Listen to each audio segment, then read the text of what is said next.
Good morning बच्चों, मैं अविनाश, तुम लोग का फिजिक्स टीचर। ठीक है, ऐसी कोई बड़ी क्वालिफिकेशन तो है नहीं मेरी कि मैं तुमको अपना क्वालिफिकेशन बताऊँ। बस इतना पता है कि मेरे को फिजिक्स पढ़ाना आता है, बस मतलब मेरा जो काम है वो मेरे को आता है अच्छे से।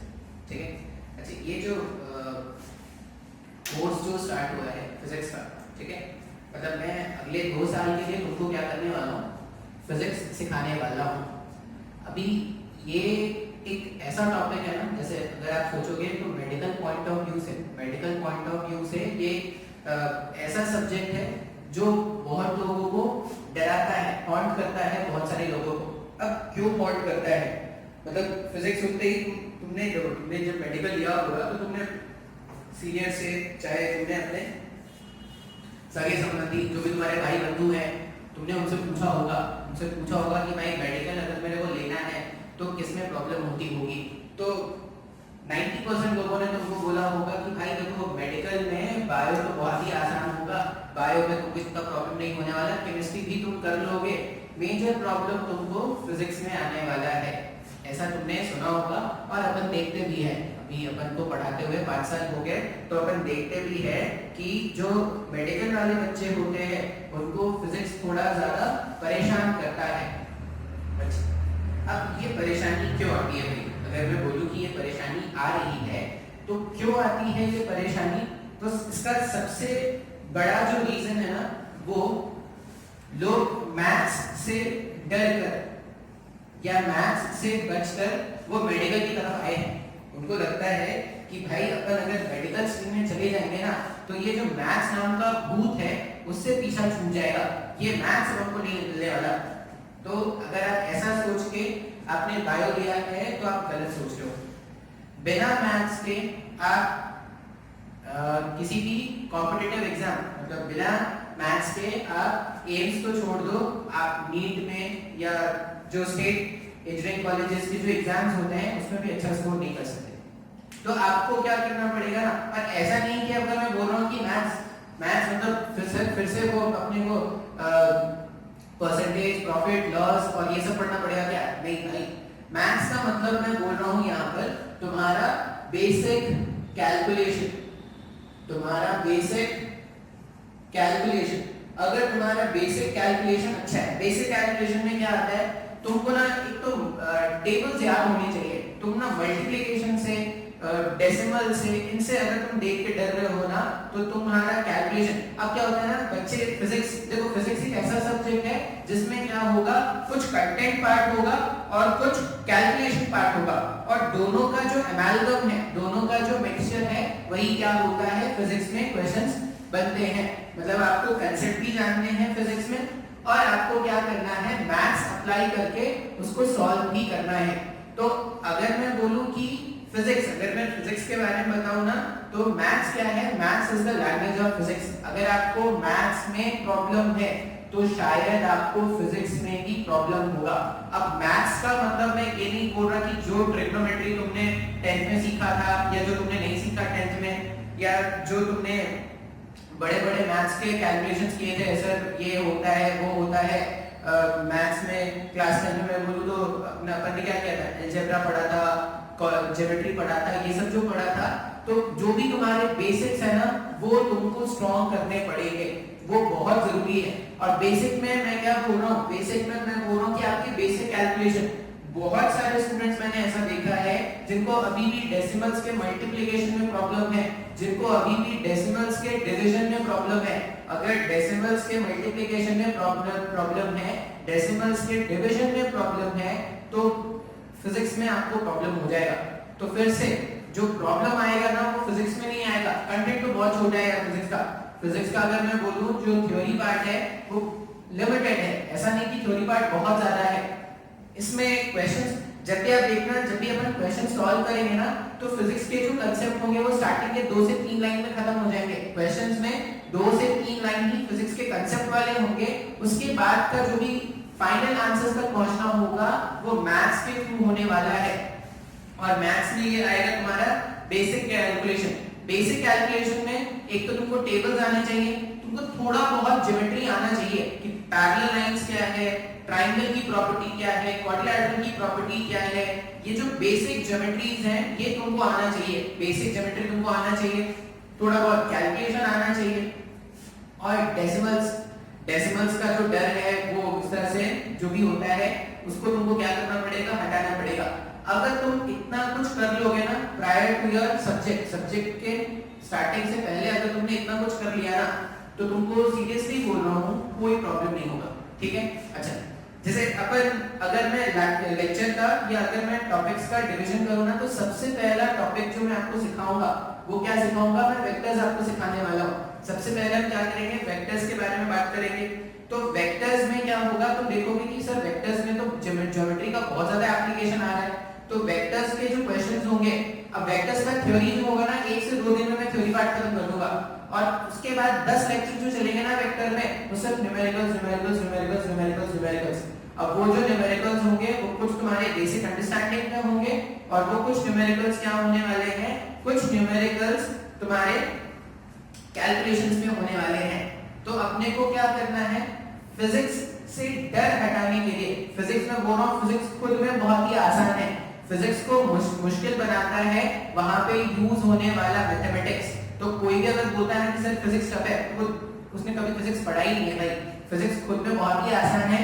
टफ क्या होगा, जो न्यूमेरिकल पार्ट्स आएंगे वो टफ होगा, ठीक है। और अगर आप मैथ्स में एक एवरेज, मैं नहीं बोल रहा कि आपको मैथ्स में एकदम टॉपर होना था, नहीं, अगर आप मैथ्स में एक एवरेज स्टूडेंट भी हो ना तब भी आपको फिजिक्स में कोई प्रॉब्लम नहीं होगा, ठीक है। अच्छा, अब बहुत लोग क्या करते हैं, मतलब एज अ स्टूडेंट अगर मैं बोलूं तो वो स्टार्टिंग में तो क्या होता है ना, अलग लेवल का इंथुसियाज्म होता है कि नहीं भाई पैसे दिए हैं यार, अपन ने इंस्टीट्यूशन को पैसे दिए हैं, पढ़ना पड़ेगा अपने को, ठीक है। घर वाले भी बोलते हैं कि नहीं 2 साल के बाद तो उसको डॉक्टर बनके निकलना है, तो वो जो इंथुसियाज्म होता है, वो जो जस्ट होता है वो अलग लेवल पे होता है। तो स्टार्टिंग में जब हम स्टार्ट करेंगे ना तो एकदम स्टार्ट करके एकदम हाई पे, नीचे का तो सोचते ही नहीं है। अपन ने स्टार्ट किया प्रिपरेशन, जब अपन ने स्टार्ट किया ना तो सबसे पहले सोचते हैं अच्छा अपने को एम्स दिल्ली मिलेगा, सीधा ये सोचते हैं, उससे कम नहीं सोचते भाई। क्या सोच रहे हैं अपन, एम्स दिल्ली। स्टार्टिंग में जब मैंने स्टार्ट किया मैंने एम्स दिल्ली अपना टारगेट रखा है भाई, मेरे को और कुछ नीचे कॉलेज दिख नहीं रहा है। फिर 6 महीने 3 महीने बहुत ज्यादा है, 3 महीने के स्टडी के बाद हम सोचते हैं कि नहीं ये जो नीट के थ्रू जो कॉलेजेस मिल रहे हैं गवर्नमेंट, ये भी खराब नहीं है, ये भी अच्छे हैं। क्या हो गया, कॉलेज से कॉम्प्रोमाइज कर रहे हैं, एम्स दिल्ली नहीं मिला तो क्या हुआ, एम्स भोपाल मिल जाएगा। एम्स भोपाल नहीं मिला तो क्या हुआ, कुछ प्राइवेट कॉलेज, कुछ जो गवर्नमेंट कॉलेजेस हैं स्टैंडर्ड वाले वो मिल जाएंगे। अच्छा, फिर 6 महीने के बाद हम सोचते हैं कि यार ये भी बहुत ज्यादा टफ हो रहा है, अपने को कौन सा वर्ल्ड क्लास लेवल का डॉक्टर बनना है, अपन क्या करते हैं स्टेट मेडिकल कॉलेज से भी कॉम्प्रोमाइज कर लेते हैं, फिर हम अपना लेवल डाउन करते हैं स्टेट मेडिकल कॉलेज की तरफ। फिर 1 साल के बाद 11 खत्म हो गया, अब अपने को पता चलता है भाई जितना फिजिक्स 10 से पहले आता था उससे कम आने लग गया फिजिक्स। जैसे ही ये फीलिंग आनी स्टार्ट हो जाती है, अब क्या करते हैं और नीचे लेवल पे सोचते हैं, आप सोचते हैं किसी तरह बोर्ड क्लियर कर लो भाई, उसके बाद फिर देखेंगे 1 साल ड्रॉप लेके मेडिकल, बहुत लोग ड्रॉप लेते हैं, आप भी ड्रॉप ले लेंगे, ऐसा सोचते हैं। और वो क्या करते हैं फिर मेडिकल का एग्जाम को भूल जाते हैं, तो 11 का जोश रहता है, 11 के बाद वो खत्म हो जाता है, ठीक है। अब ये जो प्रॉब्लम है इससे कैसे बचना है, इससे बचने के लिए कोई तूफानी सॉल्यूशन नहीं है भाई। इससे अगर तुम इस तरह के जो भी सिम्टम्स हैं जो भी तुम्हारे दिमाग में आएंगे अगले साल, और ये मैं नहीं बोल रहा कि तुम्हारे साथ होगा और मैं चाहूंगा भी नहीं कि तुम्हारे साथ हो, लेकिन ये जो 70-80% जो स्टूडेंट्स होते हैं ना उनके साथ यही होता है। हर कोई जब स्टार्ट करता है तो एकदम टॉप से स्टार्ट कर रहा है, धीरे धीरे उसने अपने लेवल को क्या किया, खुद से कम करना स्टार्ट किया, बाहर के लोग ने कम नहीं किया भाई, उसका खुद का कॉन्फिडेंस कम होता गया और वो खुद से क्या कर रहा है, अपने कॉलेज को डिग्रेड करता जा रहा है, ठीक है। तुमको स्टार्टिंग से खुद में कॉन्फिडेंस रखना है, तुमको खुद में कॉन्फिडेंस रखना है कि नहीं अगर मेरे को नागपुर का मेडिकल कॉलेज चाहिए तो मेरे को इतना मार्क्स लाना पड़ेगा, इतना मार्क्स अगर मैं नहीं ला रहा हूँ तब मैंने खुद से जो वादा किया था वो गलत होने वाला है। बात समझ में आ रहा है क्या? तो अपन क्या करेंगे, ये जो डर है ना, डर को हटाने के लिए ऐसा कर लेंगे, शेड्यूलिंग बना लेंगे, कुछ भी हो जाए मेरे को दिन के 2 घंटे निकालने हैं फिजिक्स पढ़ने के लिए। अब कुछ भी हो जाएगा, लिटरली मीनिंग है चाहे पड़ोसन की अम्मा भी मर जाए ना, फिर भी तुमको क्या करना है, 2 घंटे फिजिक्स के लिए निकालना है। तुमको 2 घंटे फिजिक्स पढ़ना ही होगा दिन के हिसाब से। तो तुम आज से अगर तुम स्टार्ट करोगे ना, हर दिन तुम 2 घंटे 2 घंटे 2 घंटे हर दिन 2 घंटे फिजिक्स पढ़ रहे हो। मान लो कभी तुम मन क्या ब्रेक करना है, तुम एक या दो दिन हफ्ते में ब्रेक मार लो, अगर तुमको लगता है कि बहुत ज्यादा हो रहा है। लेकिन अगर तुम ये सोचो, मान लो तुमने 2 घंटे फिजिक्स पढ़ा और ये तुमने वीक, ठीक है, चलो स्टार्ट करते हैं।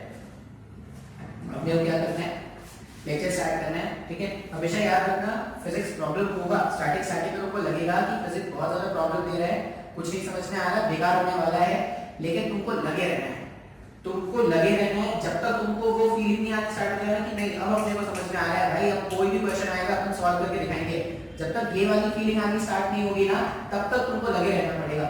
और हो सकता है तुमको स्टार्टिंग में तुमको लग रहा है, जैसे मैंने बोला कि 2 घंटे लो, तुमको स्टार्टिंग में ऐसा हो सकता है ना कि लगे कि बाकी सब्जेक्ट से ज्यादा टाइम फिजिक्स में देना पड़ रहा है और बाकी सब्जेक्ट से कम मार्क्स फिजिक्स में आ रहे हैं। स्टार्टिंग में ऐसा हो सकता है, बहुत स्टूडेंट ऐसा प्रॉब्लम फेस करते हैं। लेकिन आप हमेशा याद रखना, स्टार्टिंग में जो आपने फिजिक्स में मेहनत किया ना, अगर तुमको स्टार्टिंग के कंसेप्ट अगर तुमको समझ में आने स्टार्ट हो गए, तो उसके बाद क्या करना होता है, सिर्फ कोरिलेट करना होता है।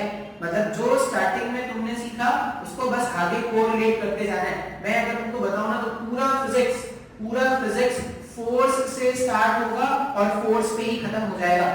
हम क्या करेंगे, बस नया चैप्टर, जैसा अगर मैं बोलूं कि अगर मैं मैकेनिक्स पढ़ाऊंगा तो फोर्सेस कौन से आएंगे, टेंशन आएगा, नॉर्मल आएगा, वेट आएगा, फ्रिक्शन आएगा। अच्छा, अगर मैं तुमको इलेक्ट्रोस्टैटिक्स पढ़ाऊंगा तो उसमें इलेक्ट्रोस्टैटिक फोर्स आएगा। अगर मैं तुमको ग्रेविटेशन पढ़ाऊंगा तो ग्रेविटेशनल फोर्स आएगा। मैग्नेटिज्म में मैग्नेटिक फोर्स आएगा। फिर इलेक्ट्रोमैग्नेटिक इंडक्शन में पढ़ाऊंगा तो एक्सीलरेटेड चार्ज पार्टिकल्स में जो फोर्स होंगे वो आएगा। तो सिर्फ हम स्टार्टिंग से एंड तक फिजिक्स में अगर मैं बोलूं तो फोर्स सिर्फ ये बात करेंगे। फिर एक सेक्शन आएगा एनर्जी का, तो एनर्जी मैकेनिक्स में आएगा kinetic energy, potential energy, gravitation में ग्रेविटेशनल पोटेंशियल एनर्जी, मैग्नेटिज्म में मैग्नेटिक पोटेंशियल एनर्जी, इलेक्ट्रोस्टैटिक्स में electrostatic potential energy and so on. तो एक फोर्स का सेक्शन, एक एनर्जी का सेक्शन, फिर फोर्स को मिला के टॉर्क बना देंगे। टॉर्क से अपन मोमेंटम, एंगुलर मोमेंटम सीखेंगे। एंगुलर मोमेंटम से रोटेशन के अलग-अलग अच्छे से कांसेप्ट, रोलिंग वगैरह सीखेंगे। तो सिर्फ क्या करना है, रिलेट करना आना पड़ेगा। मतलब अगर मैं फोर्स पढ़ा रहा हूं तो फोर्स के बाद जो नेक्स्ट चैप्टर है, दोनों में क्या रिलेशन है, वो आपको धीरे-धीरे खुद से डेवलप करना है। और वो कैसे डेवलप होगा, वो डेवलप होगा जब आपने क्या किया है, बहुत अच्छे से क्वेश्चन सॉल्व कर रखे हैं। ठीक है, चलो लेक्चर स्टार्ट करते हैं। तो लेक्चर में पहला चैप्टर जो हम सीखने वाले हैं वो है वेक्टर। लेक्चर का सबसे पहला चैप्टर जो है फिजिक्स का जो सीखने वाले हैं वो क्या है, वेक्टर। अच्छा, एक और चीज जो तुमको ध्यान में रखना है, फिजिक्स की कॉपी मतलब उसमें सिर्फ फिजिक्स होना चाहिए। ऐसा नहीं कि तुमने उसमें एक मोटी सी जाड़ी सी कॉपी तुमने खरीद ली है और तुमने क्या कर लिया, स्टार्टिंग के पेज में लिखे हैं फिजिक्स, बीच में तुमने केमिस्ट्री घुसा दिया, बीच में कहीं कॉपी नहीं रहा है तो बायो लिख दिया तुमने, तुम्हारा दिल, तुम्हारा हाथ और ये भी बना हुआ है वहां पे, और लास्ट के पेज में तुमने क्या करे, गाने शायरी जोक वो सब लिख रखा है। फिजिक्स का कॉपी मतलब सिर्फ फिजिक्स होना चाहिए और इसके अलावा कुछ नहीं होना चाहिए। ठीक है, एक तो कॉपी तुमको ढंग का मेंटेन करना है। ठीक है, और क्लास के लिए कॉपी अलग होगा और जिसमें तुम प्रैक्टिस करोगे क्वेश्चन, वो अलग होना चाहिए।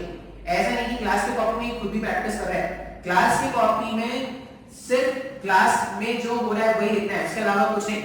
होमवर्क भी जो करोगे, होमवर्क के लिए तुम्हारे पास एक अलग कॉपी होनी चाहिए। ठीक है, या जो भी तुम स्क्रिबलिंग कर रहे हो, जो भी तुम कुछ कर रहे हो, उसके लिए एक अलग कॉपी होनी चाहिए।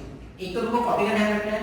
दूसरा, जब भी मैं क्लास आऊंगा मेरे पास मल्टीपल कलर्स के मार्कर्स होते हैं। ठीक है, मेरे पास मल्टीपल कलर्स के मार्कर है। अब ये जो मल्टीपल कलर्स के मार्कर मैं लेके आता हूँ, वो सिर्फ इसलिए नहीं कि मेरी हैंडराइटिंग बहुत खराब है तो मैं थोड़े अलग अलग कलर के मार्कर्स यूज करूंगा तो तुमको अच्छा दिखेगा। मैं यहाँ पे रंग रंगोली खेलने नहीं आता, ये अलग अलग कलर के मार्कर्स में इसीलिए यूज करता हूं क्योंकि अंडरस्टैंडिंग के लिए जरूरी होता है, ठीक है। फिजिक्स में बहुत ज्यादा जरूरी होगा अलग अलग कलर के मार्कर्स। तो तुम्हारी जो नोट होनी चाहिए वो भी क्या होनी चाहिए, कलरफुल होनी चाहिए। कलरफुल इन द सेंस तुमने अगर मैं बोला कि वो नॉर्मल कुछ चल रहा है तो नॉर्मल तुमने एक अलग पेन से लिखा, अगर नोट है तो नोट तुमने अलग पॉइंट से लिखा, अगर कोई बहुत ज्यादा इंपॉर्टेंट नोट है तो कुछ अलग पॉइंट से लिख लिया, कोई फॉर्मूला ऐसा है जो मैंने मार्क करा है तो कुछ अलग पेन से लिख लिया, ठीक है। कुछ डायग्राम बनाना है, डायग्राम में कुछ लिखना है तो कोई पेंसिल यूज कर लिया एंड सो ऑन। तो तुम्हारे पास मल्टीपल कलर्स के पेन होने चाहिए, प्रॉपर पेंसिल होनी चाहिए। तुम्हारा नोट जितना अच्छा होगा ना तुमको उतना खुद अच्छा लगेगा रिवाइज करने में, ठीक है। तो आपको क्या करना है, ढंग का नोट मेंटेन करना है। चलो स्टार्ट करते हैं। सबसे पहला जो हमारे पास वेक्टर्स, अब ये तुमने ना शायद अपने लोअर क्लासेस में सीखा होगा थोड़ा बहुत, बहुत ज्यादा डिटेल में तो नहीं पढ़ाते लोअर क्लास में, लेकिन वो नाम ले लेते हैं भाई वेक्टर होता है। और तुमने ऐसा भी सुना होगा ना कि वेक्टर ऐसे फिजिकल क्वांटिटीज हैं जिनके पास मैग्नीट्यूड और डायरेक्शन दोनों होता है। शायद ये डेफिनेशन तुमने सीखा होगा, ठीक है। लेकिन अपन वेक्टर से पहले एक टर्म देखेंगे जिसका नाम है फिजिकल क्वांटिटी, ठीक है। हम क्या करते हैं, एक टर्म देखेंगे जिसका नाम क्या है, फिजिकल क्वांटिटी। अब ये क्या है भाई, फिजिकल क्वांटिटी क्या है? तो फिजिकल क्वांटिटी देखो मैं डेफिनेशंस कैसे बताऊंगा, डेफिनेशंस जो एग्जाम के पॉइंट ऑफ व्यू से होंगे ना उनको तो मैं इंग्लिश में दिखा दूंगा, लेकिन जो सिर्फ अंडरस्टैंडिंग के पर्पस के लिए होंगे ना डेफिनेशंस, बहुत सारे डेफिनेशंस ऐसे होंगे जो अंडरस्टैंडिंग के पर्पस के लिए होंगे, उसमें आपको क्या करना है, वो जो हमारा डे टू डे लैंग्वेज होता है ना हिंदी इंग्लिश मिक्स, वैसे ही तुम्हारा नोट भी होगा। वैसा क्यों लिखा होगा सर, वैसा इसलिए लिखेंगे क्योंकि एक तो वो याद करना बहुत ही आसान है और जो बताना चाहता हूं मैं वो एग्जैक्टली दिमाग तुम तक पहुंच जाए, ठीक है। फिजिकल क्वांटिटी, अब फिजिकल क्वांटिटी का मतलब होता है ऐसा कोई भी क्वांटिटी जिसको आप मेजर कर सकते हो, ऐसा कोई भी क्वांटिटी जिसको आप मेजर कर सकते हो उसको आप क्या बोलोगे, फिजिकल क्वांटिटी। जैसे जिसको आप मेजर कर सकते हो, आप अपने मास को मेजर कर सकते हो क्या? हाँ मेजर कर सकते हैं अपने मास को, ठीक है। आप अपने हाइट को मेजर कर सकते हो, ठीक है। आप अपने बॉडी के टेम्परेचर को मेजर कर सकते हो, हाँ या ना। और क्या मेजर कर सकते हो, आप दो पॉइंट्स के बीच के डिस्टेंस को मेजर कर सकते हो, किलोमीटर सेंटीमीटर मिलीमीटर किसमें वो डिस्टेंस है आप वो मेजर कर सकते हो, ठीक है। आप क्या कर सकते हो, आप किसी भी ऑब्जेक्ट के वो जो स्पीडोमीटर्स होते हैं बाइक में, वो क्या करते हैं बाइक के स्पीड को मेजर करते हैं क्या? तो हम क्या बोल रहे हैं, ऐसा कोई भी फिजिकल क्वांटिटी जिसको आप मेजर कर सकते हो, ऐसा कोई भी फिजिकल क्वांटिटी नहीं बोल रहे, ऐसा कोई भी क्वांटिटी जिसको आप मेजर कर सकते हो वो क्या होता है, फिजिकल क्वांटिटी, ठीक है। तो फिजिकल क्वांटिटी का मतलब है एनी क्वांटिटी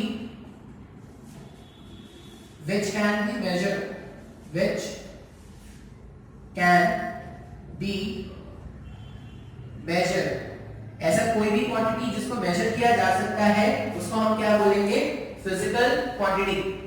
अब ये जितने भी मीटर मतलब तुमने वर्ड सुना होगा, बैरोमीटर, एमीटर, वोल्टमीटर, ऐसे मीटर वाले वर्ड सुने ना, वो सारे क्या हो जाएंगे, वो जो भी वो मेजर करते होंगे वो बैरोमीटर, एमीटर, वोल्टमीटर तो डिवाइसेस है ना, ये डिवाइसेस कुछ तो मेजर करते हैं, ये जिसको भी मेजर करेंगे वो क्या होंगे, फिजिकल क्वांटिटीज होंगे, ठीक है। अब अगर मैं बोलूं कि मुझे क्या करना है, दो लोगों के बीच में जो लव है, ठीक है, दो लोगों के बीच में जो लव है मुझे वो मेजर करना है, तो ऐसा कोई डिवाइस है क्या, लवोमीटर या प्यारोमीटर, ऐसा कोई डिवाइस है क्या? नहीं। तो ये जो क्वांटिटीज है, ये जो इमोशंस होते हैं वो कोई फिजिकल क्वांटिटीज नहीं है। दो लोगों के बीच में कितना ज्यादा नफरत है अगर मुझे वो मेजर करना है तो नफरतोमीटर, ऐसा कुछ होता है? नहीं। तो ये इस तरह के जो क्वांटिटीज है जिनको मेजर नहीं किया जा सकता वो फिजिकल क्वांटिटीज नहीं है, बेसिकली इमोशंस वो फिजिकल क्वांटिटीज नहीं होते हैं। अच्छा, अब ये जो फिजिकल क्वांटिटीज है ये दो तरह के होते हैं, ये जो फिजिकल क्वांटिटीज है, फिजिकल क्वांटिटीज दो तरह के होते हैं, डेफिनेशन आप लिख लेना, दो तरह की फिजिकल क्वांटिटीज है। पहला फिजिकल क्वांटिटी होता है स्केलर और दूसरा फिजिकल क्वांटिटी होता है वेक्टर, ठीक है। पहला फिजिकल क्वांटिटी क्या है, स्केलर क्वांटिटीज, और दूसरा फिजिकल क्वांटिटीज क्या होगा, वेक्टर क्वांटिटीज। अब स्केलर का अगर एक मैं बेसिक डेफिनेशन बताऊं या स्केलर का अगर मैं आपको कुछ एग्जांपल्स अगर बताऊं, जैसे मान लो ये मेरे पास एक मार्कर है, ठीक है, ये पेन है मेरे पास, मुझे इसका लेंथ जानना है, कहां से कहां का लेंथ, मुझे इस वाले पॉइंट से इस वाले पॉइंट का लेंथ जानना है। बात समझ में आ रहा है? मान लो यहां से यहां का लेंथ जो आ रहा है वो कितना आ रहा है 10 सेंटीमीटर, ठीक है, यहां से यहां का जो लेंथ आया वो कितना आया 10 सेंटीमीटर, रिकॉर्ड हो रहा है सही, यहां से यहां का लेंथ कितना 10 सेंटीमीटर। इसको क्या करते हैं ऐसे टिल्ट कर देते हैं, ठीक है। अब इसको अगर मैंने ऐसे टिल्ट कर दिया, अब यहां से यहां का लेंथ चेंज हुआ क्या? नहीं, यहां से यहां का लेंथ तो अभी भी 10 सेंटीमीटर होगा। अच्छा, मान लो मैं इसको क्या करता हूं, मैं इसको ऐसा पीछे की तरफ टिल्ट कर देता हूं, ऐसा। अब अगर मैं इसको पीछे की तरफ टिल्ट कर दूं, फिर मैं यहां से यहां डिस्टेंस मेजर करूं, अभी भी 10 सेंटीमीटर आ रहा है क्या? हां, अभी तो अभी भी 10 सेंटीमीटर आ रहा है। इसका मतलब ये जो रॉड है, ये जो रॉड है और इस रॉड के दो एक्सट्रीम्स का जो डिस्टेंस है, इस रॉड के दो एक्सट्रीम्स का जो डिस्टेंस है वो 10 सेंटीमीटर आ रहा है इर्रेस्पेक्टिव ऑफ इट्स अलाइनमेंट। इसका अलाइनमेंट ऐसा है, ऐसा है, ऐसा है, ऐसा है। आप इसको कैसे भी अलाइन कर दो, इस वाले पॉइंट और इस वाले पॉइंट का जो सेपरेशन है वो 10 सेंटीमीटर ही आना है क्या? इसका मतलब ये जो मार्कर का लेंथ है वो डायरेक्शन के इंडिपेंडेंट है क्या? मैं इस डायरेक्शन में रख के मेजर करूं, मैं इस डायरेक्शन में रख के मेजर करूं, मैं इस डायरेक्शन में रख के मेजर करूं, किसी भी डायरेक्शन में इसको रख के मेजर किया जाए, इसका जो लेंथ आएगा वो हमेशा 10 सेंटीमीटर आ रहा है क्या? हाँ या ना? अच्छा, एक और एग्जांपल देखते हैं। एक और एग्जांपल क्या है, मान लो मुझे इसका मास मेजर करना है, इसका मास मेरे को जानना है। अब इसका मास जानने के लिए इसको क्या करोगे, वेइंग मशीन में रखोगे। मैंने वेइंग मशीन में ऐसा रख दिया, ठीक है, जो वेइंग मशीन थी, वो जो बनिए की दुकान में वेइंग मशीन होती है, उसमें मैंने ऐसे रख दिया, ठीक है। अब वेइंग मशीन में जब मैंने इसको ऐसा रखा, मान लो इसकी रीडिंग आ गई 10 ग्राम्स, ठीक है, रीडिंग कितनी आई 10 ग्राम्स। फिर इसको ऐसा नहीं रख के अगर ऐसा रख दे, अब रीडिंग कितना आएगा सर? अभी भी 10 ग्राम आएगा, अभी भी 10 ग्राम आएगा, ठीक है। इसको ऐसा रख दो, अब अभी भी 10 ग्राम आएगा। इसका मतलब मास और लेंथ, हमने दो टर्म्स देखे, मास और लेंथ, ये दोनों टर्म्स डायरेक्शन पे डिपेंड कर रहे हैं कि किस डायरेक्शन में तुमने अपने ऑब्जेक्ट को अलाइन करके रखा है, इस पे इनका जो वैल्यू है मास और लेंथ वो डिपेंड कर रहा है नहीं। मतलब हमारे फिजिक्स में कुछ ऐसे क्वांटिटीज होते हैं जो डायरेक्शन के इंडिपेंडेंट होते हैं। डायरेक्शन के इंडिपेंडेंट होते हैं मतलब उनको डिफाइन करने के लिए किस डायरेक्शन में रखा गया है ये बताना जरूरी नहीं होता, ठीक है। या ऐसा बोलो, स्केलर क्वांटिटीज, स्केलर क्वांटिटीज क्या है? Scalar quantities are the quantities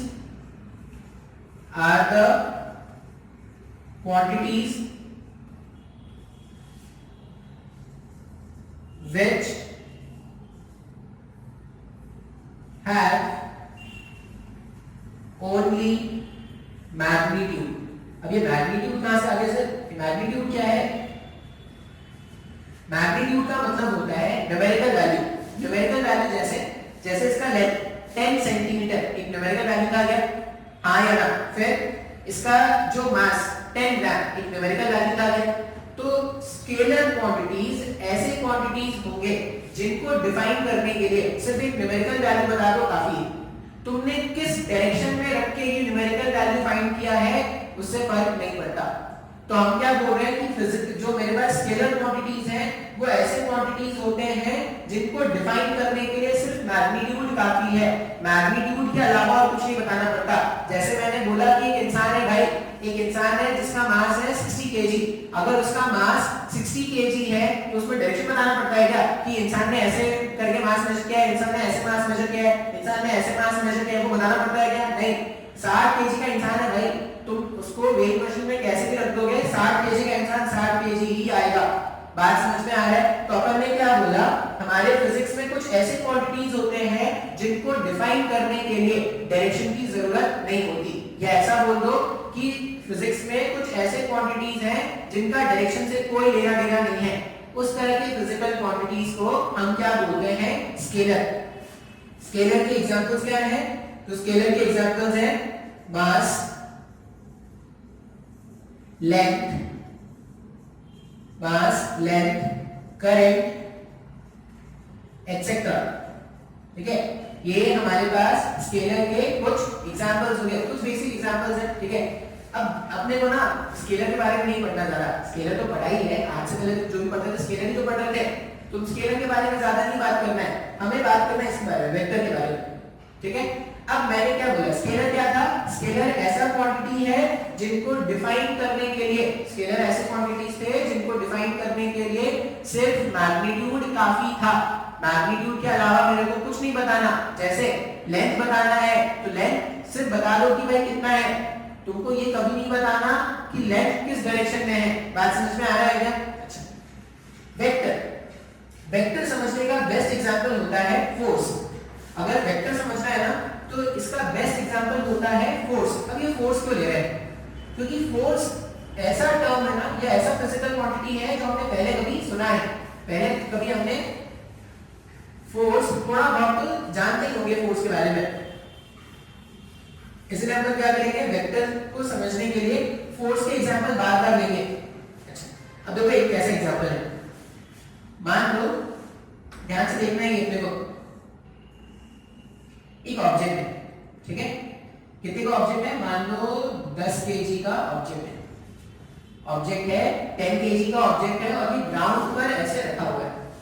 अगर इस ऑब्जेक्ट पे, ध्यान से देखना, अगर इस ऑब्जेक्ट पे फोर्स इस डायरेक्शन अप्लाई किया जाए, बात समझ में आ रहा है, अगर इस ऑब्जेक्ट पे फोर्स इस डायरेक्शन अप्लाई किया जाए, मान लो मैं फोर्स ऐसे अप्लाई कर रहा हूं, ठीक है, मैंने कितना फोर्स अप्लाई किया, मान लो ये जो फोर्स अप्लाई कर रहा हूं वो कितना है, 10 न्यूटन।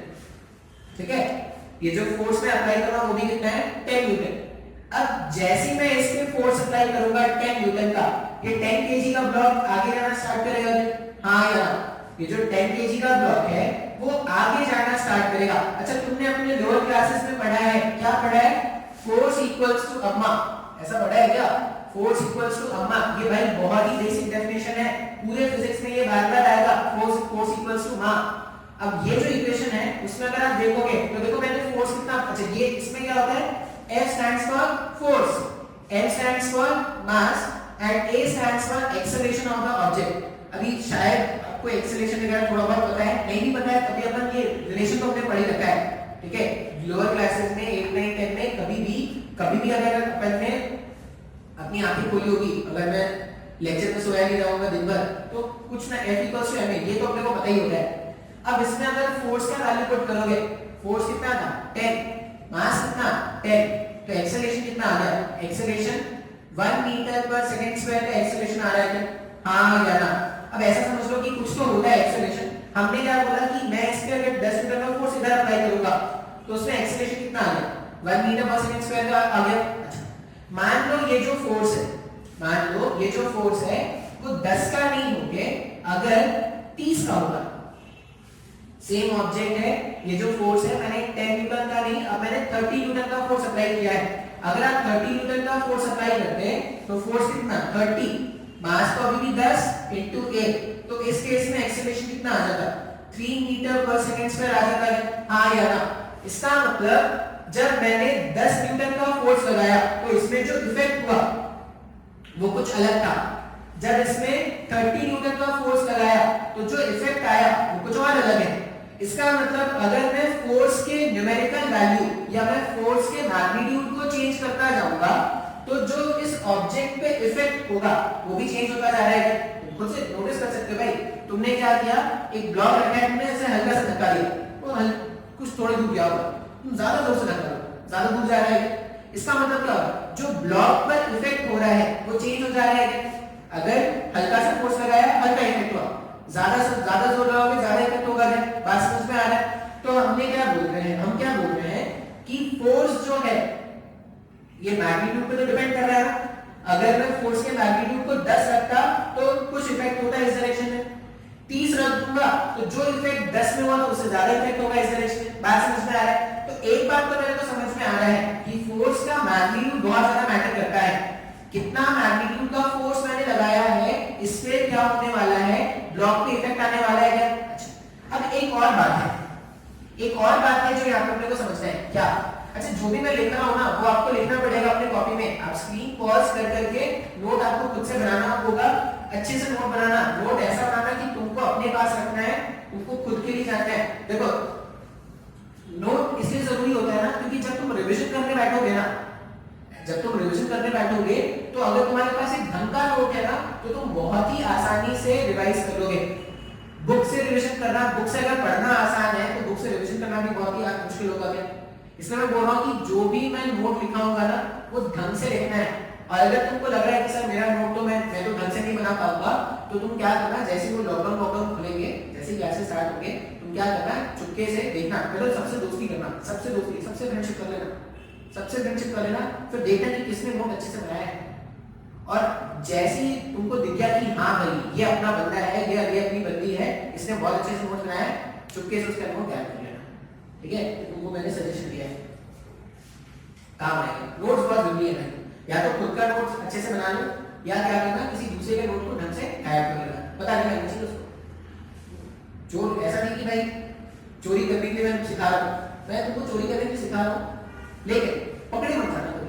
स्मार्ट चोर बनना है, सही बेवकूफ चोरी किया पकड़े गए, अगले दिन पेरेंट लेके आगे भाई ये ऐसा क्या सिखा रहे हो, चोरी कर रहा है, चोरी करो स्मार्ट तरीके से, ऐसा चोरी करो कि पता ही नहीं चले कि हाँ भाई सामने वाले वो जिसका तुमने नोट चुराया होगा, जिसका भी तुमने बुक चुराया होगा ना, वो कल को तुमने को बोल रहा होगा ये तुम लोग दोनों मिलकर ढूंढ लोगे, अरे मिलकर ढूंढ लेके आए, ऐसा चोर होना है। ठीक है, तो ऐसे पक्की वाली फ्रेंडशिप होना और फिर चोरी कर लेना।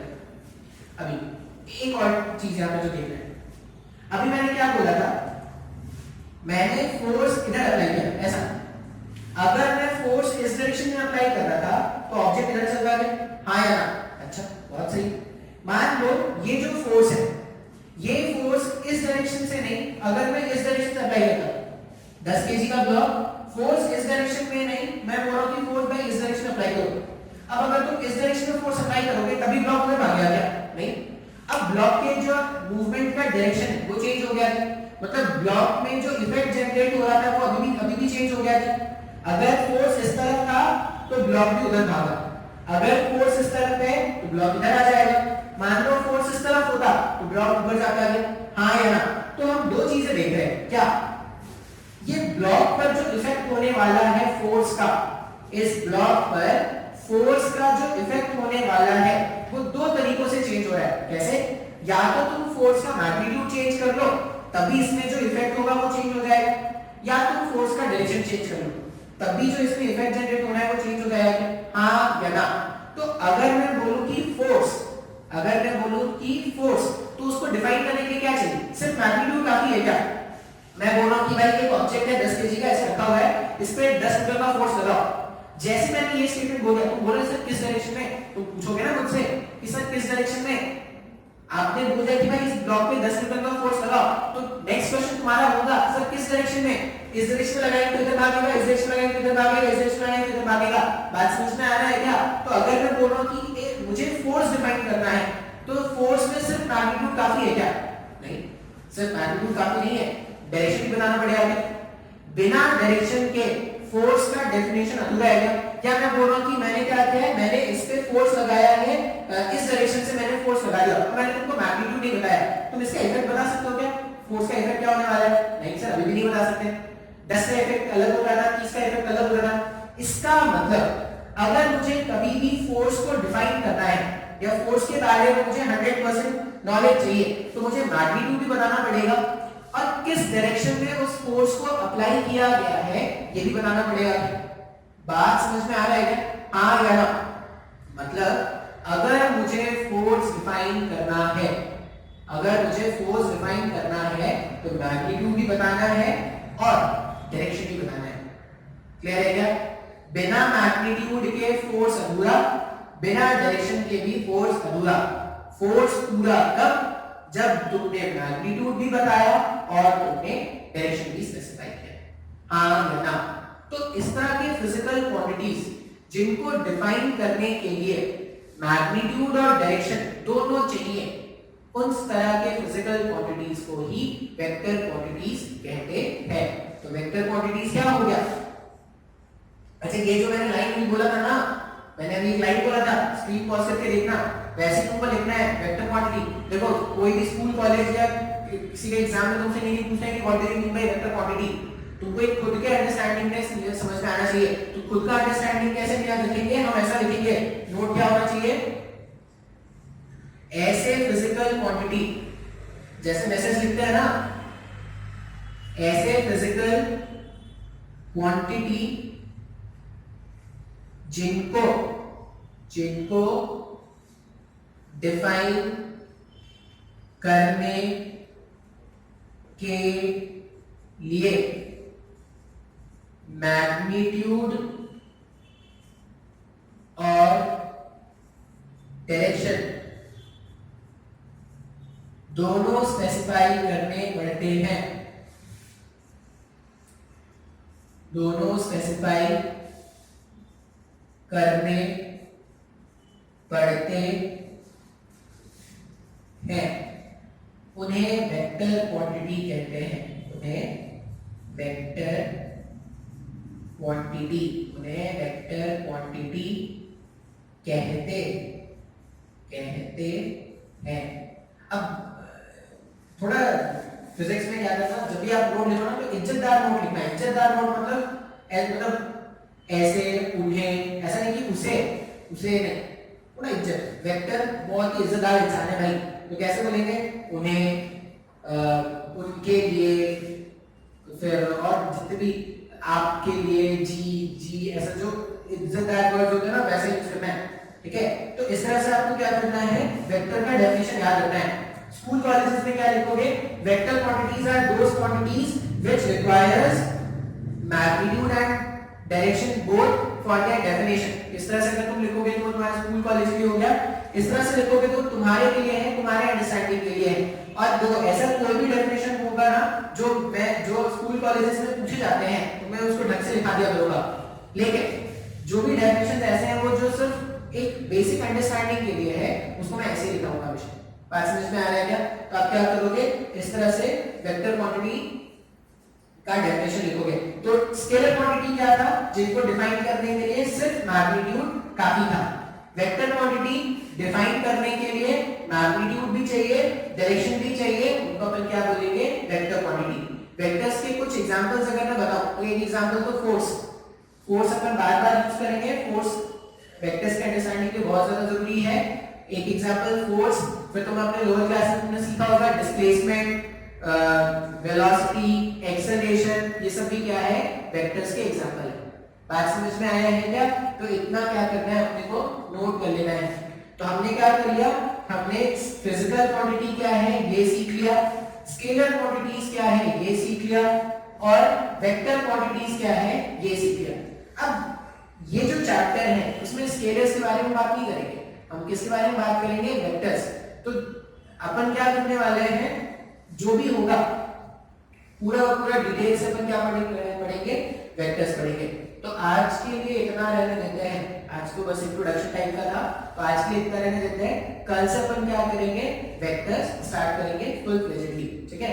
चलो इतना रहने देते हैं। अच्छा एक और चीज, तुम बुक्स कौन से रेफर करोगे? देखो अगर तुमको कभी भी थ्योरी लग रहा है कि सर थ्योरी मेरे को नहीं समझ में आ रहा है, थ्योरी मेरे को वापस से समझना है, तो तुम एनसीईआरटी बुक, फिजिक्स की जो एनसीईआरटी बुक आती है वो पढ़ोगे तुम, ठीक है। अच्छा एनसीईआरटी बुक कब पढ़ना है, जब मैंने पढ़ा दिया, मैंने लेक्चर ले लिया, जैसे मैंने वेक्टर खत्म कर लिया अगर यहाँ पे, ठीक है, क्या आज मैंने वेक्टर में इंट्रोडक्शन पार्ट खत्म कर लिया है, अब तुमको लग रहा है कि सर मैं इसको और अपनी तरफ से पढ़ना चाहता हूँ या पढ़ना चाहती हूँ, तो तुम क्या करोगे, एनसीईआरटी बुक रेफर करोगे।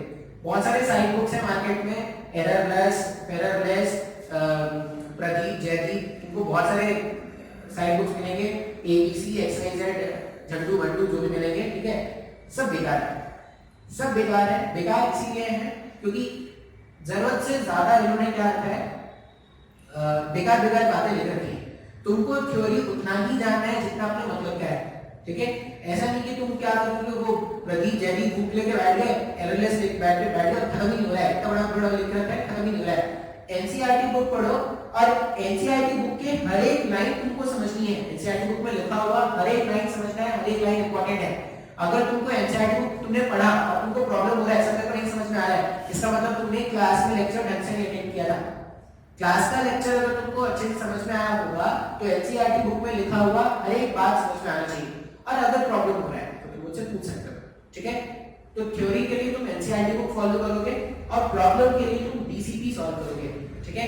ये मेरा पर्सनल रिकमेंडेशन है, तुम कोई भी बुक सॉल्व करो, तुम कोई भी बुक पढ़ना है पढ़ो, मैं तुमको मना नहीं करूंगा, लेकिन अगर तुम मुझसे पूछोगे ना तो मैं बोलूंगा एनसीईआरटी बुक और डीसी पांडे, ठीक है। इसके अलावा तुमको यहाँ पे जो पैकेजेस मिलेंगे वो पैकेजेस से तुम क्या कर सकते हो, क्वेश्चन सॉल्व कर सकते हो, ठीक है।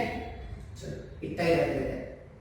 देखो कोई भी प्रॉब्लम होगा ना तो बेझिझक पूछना, क्योंकि फिजिक्स थोड़ा मुश्किल लगेगा आपको स्टार्टिंग में, फिजिक्स मुश्किल लगेगा, लेकिन इसको क्या करना है, मिलकर आसान करना है। तुमको जितने भी डाउट आएंगे मन में, जितने भी, देखो एक चीज तुम क्लियर कर लेना कि सर क्या मैं कुछ भी डाउट पूछूंगा, कुछ भी डाउट पूछूंगी तो आप गुस्सा करोगे क्या? नहीं, मैं नहीं गुस्सा करता भाई, तुम डाउट पूछो, मेरे लिए ये जरूरी होता है कि तुम सीख रहे हो।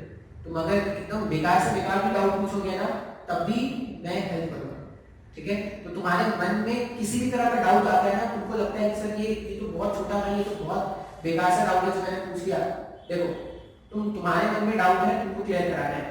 ये मत सोचना अरे बाकी को समझ में आ गया तो मेरे को भी आ गया होगा। तुम जब तक 100% खुद से श्योर ना हो जाओ तब तक आप डाउट पूछ सकते हो। बात समझ में आ रहा है? अभी भी जैसे अब बोलोगे सर ये वीडियो लेक्चर में कैसे डाउट पूछेंगे, वीडियो लेक्चर्स में आप क्या कर सकते हो, जब भी मैं वीडियोस अपलोड करूंगा YouTube में आप कमेंट्स में पूछ सकते हो डाउट, जो ग्रुप बने होंगे ग्रुप में पूछ सकते हो, ठीक है। क्लासरूम ऐप में मैं मना करूंगा पूछने के लिए, क्यों? क्योंकि वहां पे थोड़ा मुश्किल होता है बताना। आप ग्रुप में पूछ सकते हो या कमेंट करके भी आप पूछ सकते हो, ठीक है। चलो इतना रह देते हैं, आज के लिए इतना काफी है।